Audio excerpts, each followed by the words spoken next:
जब हम ईश्वर शब्द सुनते हैं तो हमारे भीतर कई भावनाएं जन्म लेती है, कभी श्रद्धा, कभी भय, कभी उम्मीद, कभी मोह।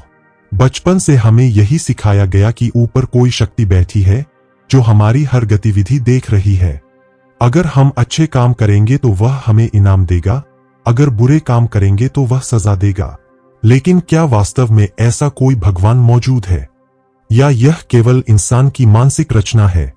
ओशो कहते हैं, ईश्वर इंसान का दिमागी भ्रम है। उनका मानना था कि ईश्वर बाहर कहीं आसमान में नहीं बैठा, बल्कि यह इंसान के डर, उसकी कमजोरी और उसकी कल्पना से जन्मा विचार है। इस विषय पर ओशो की 6 गहरी बातें हैं, जिन्हें अगर दिल से सुना जाए तो वे इंसान को भीतर तक हिला देती है। बात 1, भय से जन्मा ईश्वर। इंसान हमेशा से ही अज्ञात से डरता रहा है। अंधेरा हो या बीमारी, मौत हो या आपदा, हर जगह उसने किसी अलौकिक शक्ति की तलाश की।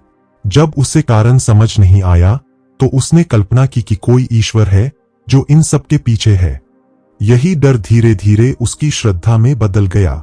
लेकिन श्रद्धा का यह आधार सच्चा नहीं था, यह सिर्फ उसकी असुरक्षा से पैदा हुआ था। असल में इंसान ने ईश्वर को अपनी मानसिक दवा बना लिया ताकि उसे लगे कि वह अकेला नहीं है। लेकिन ओशो कहते हैं, झूठा सहारा कभी स्थायी नहीं होता। यह डर से जन्मी कल्पना है जो इंसान को सच्चे ज्ञान से दूर ले जाती है। बात 2, धर्मों का खेल। धर्म ने इंसान की इस कमजोरी को पकड़ा और ईश्वर के नाम पर नियम बना दिए। इंसान के मन में स्वर्ग और नर्क का डर बैठा दिया गया। कहा गया, अगर तुमने हमारी आज्ञा नहीं मानी तो भगवान नाराज होंगे। इंसान डर में झुक गया और धर्म के पिंजरे में कैद हो गया। लेकिन ओशो कहते हैं कि धर्मों ने कभी इंसान को स्वतंत्र नहीं किया, उन्होंने उसे हमेशा दास बनाए रखा। ईश्वर का नाम लेकर लोगों को नियंत्रित किया और उनके भीतर अपराधबोध और डर भर दिया। धर्म का ईश्वर इंसान को खोजने की बजाय उसे भटकाने का जरिया बन गया।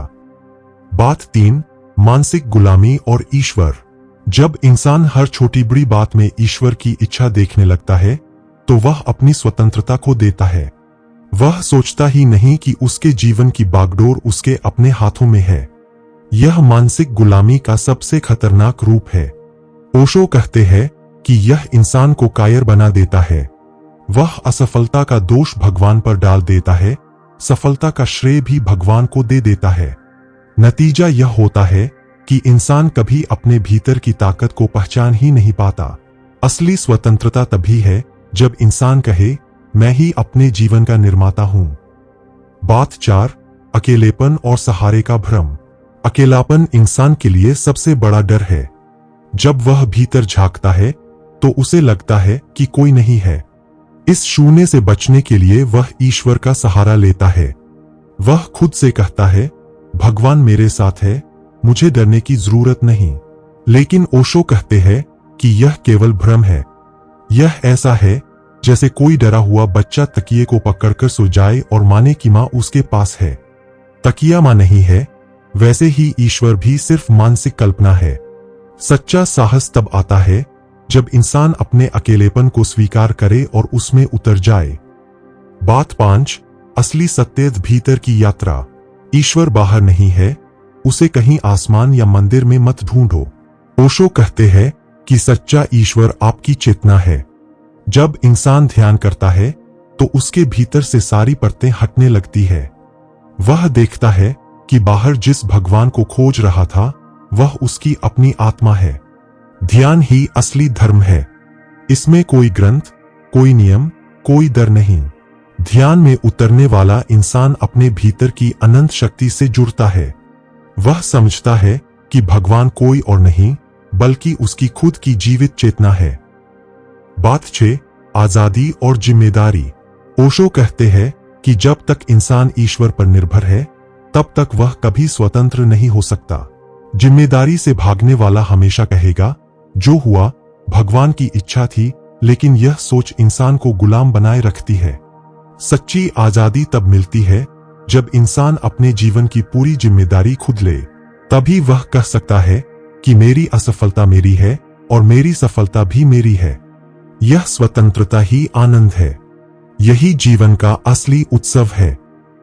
अंत में ओशो की ये 6 बातें हमें भीतर तक झकझोर देती है। ईश्वर को बाहर ढूंढना छोड़ो और खुद के भीतर उतर जाओ।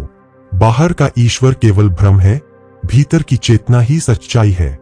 अगर हम इस भ्रम से मुक्त हो जाए तो जीवन एक बोझ नहीं रहेगा, बल्कि एक उत्सव बन जाएगा। डर मिट जाएगा, असुरक्षा गायब हो जाएगी और इंसान अपनी असली ताकत पहचान लेगा। अगर वीडियो पसंद आया हो तो वीडियो को लाइक कर देना और चैनल को सब्सक्राइब करना मत भूलना, ताकि आगे भी आपको इसी तरह के वीडियो देखने मिलते रहे।